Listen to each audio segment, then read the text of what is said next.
دوسرے پروگرام دیکھنے والے اور سننے والوں کو السلام علیکم۔ گائز بات کریں گے آج دو بڑی اہم نیوز ہے، جیسا کہ مسلسل جیسا میں آپ کو بتاتا ہوں کراچی کے حوالے سے بہت اہم اور بہت ہی امپورٹنٹ نیوز ہے۔ اس کے علاوہ اس سے بھی زیادہ ایک بڑی خاص بات ہے، بہت ہی خاص نیوز ہے، بہت امپورٹنٹ نیوز ہے پاکستان کے لیے، کراچی کے لیے، بالخصوص اردو بولنے والوں کے لیے۔ وہ یہ نیوز ہے کہ بانی ایم کیو ایم ذرائع کے مطابق ہمیں یہ معلوم ہو رہا ہے کہ بانی M Q M Altaf Hussain صاحب سے شاید مذاکرات چلنے والے ہیں، شاید بانی M Q M Altaf Hussain صاحب کے اوپر سے پابندی ہٹنے والی ہے۔ اس پہ ذرا بات کریں گے، بڑی خاص نیوز ہے۔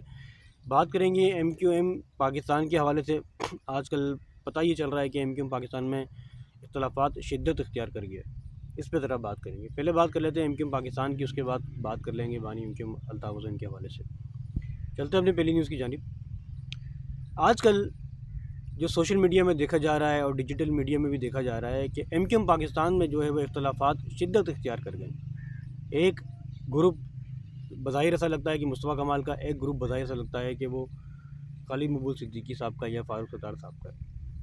ان میں آپس میں کافی زیادہ جو ہے وہ شدت کی جو ہے وہ نظر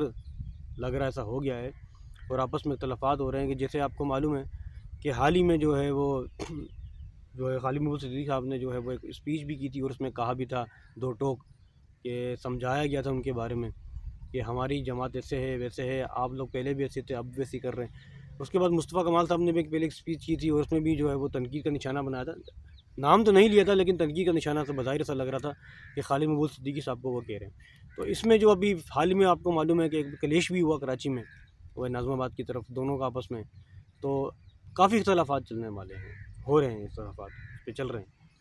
اب ایسے میں جو ہے ہم چلتے دوسری نیوز کی جانب، یہی وہ اس نیوز کا تعلق بھی اسی سے ہی ہے، ویسے دیکھا جائے دونوں ریلیٹ ہی ہیں آپس میں۔ تو ذرائع کے مطابق ہمیں یہ معلوم ہو رہا ہے کہ شاید جو ہے وہ حکومت یا اسٹیبلشمنٹ ایسے چاہ رہی ہے کہ کیونکہ ایم کیو ایم پاکستان کے آپس میں نہیں بن رہی، تو ہو سکتا ہے کہ اب جو ہے وہ کافی کچھ دیکھ لیا گیا کہ پہلے جو ہے وہ جو کہ ایک بادر آباد گروپ تھا، تو اس کو جو آپس میں ضم کیا گیا ایم کیو ایم پاکستان میں، پھر ایم کیو ایم پاکستان بنائی گی، اس طرح کر کے کافی محنت کی، بتایا لگ رہا ہے کہ اسٹیبلشمنٹ نے کافی محنت کی تاکہ ملک میں حالات اچھے ہو جائیں۔ تو یہ بھی دیکھ لیا اب ان کی بھی آپس میں نہیں بن رہی، ایم کیو ایم پاکستان کے لوگوں کی آپس میں نہیں بن رہی۔ اب شاید بظاہر یہ ایسا لگ رہا ہے، ذرائع کے مطابق ہمیں معلوم ہو رہا ہے، کچھ اینکر پرسن کی زبانی ہے، یہ معلوم ہو رہا ہے کہ اب دوبارہ سے جو ہے وہ شاید بانی M Q M Altaf Hussain صاحب سے ان کے مذاکرات ہونے والے ہیں، یا پھر بانی M Q M Altaf Hussain کے اوپر سے پابندی ہٹائی جائے گی، اور پھر دوبارہ سے جو ہے وہ الطاف حسین صاحب کی اسپیچ کھولی جائے گی، اور دوبارہ سے جو ہے وہ کراچی کا ہولڈ ان کے حوالے کیا جائے گا۔ ایسا ذرائع کے مطابق ہمیں یہ معلوم ہو رہا ہے، اور کچھ جو نیوز اینکر ہے ان کی زبانی سے معلوم ہو رہا ہے، سوشل میڈیا سے بھی اسے معلوم ہوتا جا رہا ہے۔ جیسا کہ ہم نے ابھی کچھ دن پہلے دیکھا کہ سب کو معلوم ہے کہ بانی M Q M Altaf Hussain صاحب نے ایک اسپیچ کی سوشل میڈیا میں اپنے چینل کے تھرو، جو ریزولیوشن آف الطاف حسین جو ان کا چینل ہے اس پہ، اور اس پہ جو ہے وہ کافی مثبت بات کی گئی، یعنی کہ پہلے جو الطاف حسین صاحب جو اسپیچ کرتے تھے یا بات کرتے تھے تو ویسے ہی نظر نہیں آئی، ایک اختلافی بیان ہوتا تھا وہ نہیں تھا۔ اس پہ جو ہے الطاف حسین صاحب نے جو یہ بیان کیا، یہ پورا حمایتی بیان تھا پاکستان کے لیے، پاکستانی فوج کے لیے، اسٹیبلشمنٹ کے لیے، کہ انہوں نے یہ جواب دی، انہوں نے یہ بات کی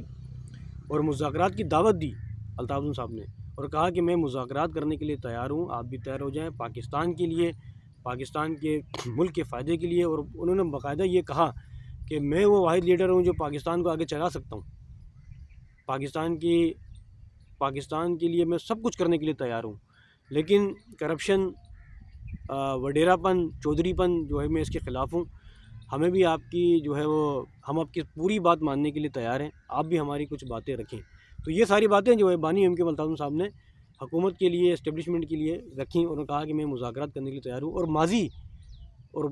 اور یہ کہا کہ ماضی میں جو مجھ سے غلطیاں ہوئی تو اس کے لیے میں معذرت چاہتا ہوں، میں معافی مانگتا ہوں، سب سے، قوم سے، اسٹیبلشمنٹ سے، حکومت سے، سب سے معافی مانگتا ہوں، اور میں آگے چلنے کے لیے تیار ہوں پاکستان کے لیے، تاکہ پاکستان ایک اچھا ملک بن کے آگے ابھرے، اور یہ کام صرف میں کر سکتا ہوں۔ یہ سارے الفاظ جو ہے وہ بانی M Q M Altaf Hussain صاحب کے تھے، جو انہوں نے مخاطب کیا ہے اسٹیبلشمنٹ کو شاید، یا پھر موجودہ حکومت کو، اور انہوں نے ریکویسٹ بھی کی ہمارے جو جنرل صاحب ہیں عاصم منیر صاحب، فیلڈ مارشل عاصم منیر صاحب، اللہ ان کو سلامت رکھے، آمین، ان سے بھی ریکویسٹ کی کہ جو ہے میں ماضی کی غلطیوں کو بھلا کے آگے چلنا چاہتا ہوں۔ تو یہ ساری باتیں جو ہیں سوشل میڈیا میں جو ہے وائرل ہیں، ان کا بیان بھی وائرل ہے سوشل میڈیا میں، اور جو سوشل میڈیا ایکٹیوسٹ ہیں بہت سارے، انہوں نے بھی بہت سارے ولاگ بنائے، ڈیجیٹل میڈیا کے جو اینکر پرسن ہیں انہوں نے بھی اس پہ ولاگ بنائے۔ تو ایک بار پھر بانی ایم کے الطاف حسین صاحب نے ریکویسٹ کی حکومت سے، اسٹیبلشمنٹ سے، کہ میں آپ کے ساتھ چلنے کے لیے تیار ہوں، پاکستان کے لیے، پاکستان کی عوام کے لیے، اور انہوں نے پاکستان کو دعائیں بھی دیں۔ جیسا کہ سب کو معلوم ہے کہ کورٹ میں بھی ان کے کیس چل رہے ہیں، ہو سکتا ہے کہ آگے جا کے کچھ، انسان ہے ظاہر، انسان کا دل اللہ تعالیٰ نے دیا ہے، نرمی کچھ ہو جائے۔ تو یہ بڑی بہت ہی خاص نیوز ہے، بہت امپورٹنٹ نیوز ہے پاکستان کے لیے، بالخصوص کراچی کی عوام کے لیے۔ یہ نیوز آپ کو مجھے پہنچانی تھی گائز، وہ پہنچا دی میں نے۔ اس سے پہلے بھی آپ نے ہو سکتا سن لی ہو پہلے سے۔ تو میری ویڈیو ولاگ اگر اچھا لگے تو لائک کریں، شیئر کریں، میرے چینل کو سبسکرائب کرنا نہ بھولیں۔ اس کے ساتھ ہی آپ اپنے میزبان عبدالستار کو اجازت دیں۔ اللہ حافظ، پاکستان زندہ باد۔